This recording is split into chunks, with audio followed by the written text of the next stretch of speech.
64 വർഷത്തിന് ശേഷം സുബ്രതോ കപ്പിൽ മുത്തമിട്ട കേരളം അഭിമാന നേട്ടം കൈവരിച്ചപ്പോൾ ഏറെ ആഹ്ലാദത്തിലാണ് പട്ടാമ്പി കൊടുമുണ്ട ഗ്രാമം. കേരളത്തെ പ്രതിനിധീകരിച്ച് മത്സരിച്ച ഫാറൂഖ് ഹയർ സെക്കൻഡറി സ്കൂളിലെ നയിച്ചത് പട്ടാമ്പി കൊടുമുണ്ട സ്വദേശി മുഹമ്മദ് ജസീം അലിയാണ്. ജന്മനാട്ടിലെത്തിയ ജസീം അലിക്ക് ഗ്രാമപഞ്ചായത്തിന്റെ നേതൃത്വത്തിൽ വൻ വരവേൽപ്പാണ് നൽകിയത്.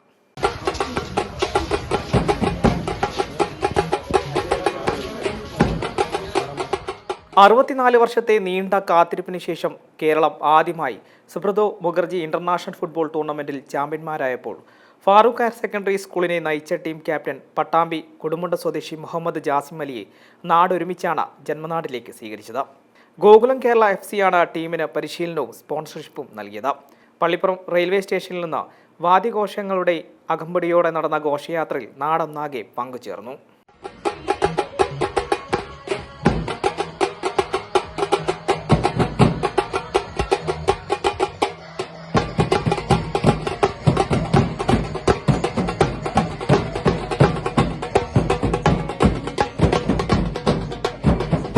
വളരെ സന്തോഷമുണ്ട്.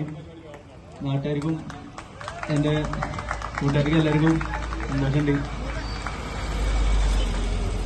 പിന്നെ പ്രത്യേകം എടുത്തു പറയേണ്ട അശ്വിൻ തന്നെയാണ്. എന്ത് കാര്യത്തിലായാലും എന്തിനായാലും സപ്പോർട്ടായിട്ട് അശ്വിൻ ഉണ്ടായിരുന്നു ബാക്കില്.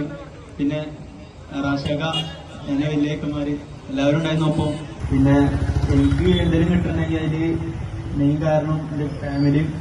എൻ്റെ ഒപ്പം ഫാമിലി കഴിഞ്ഞാൽ അശ്വനാണ്.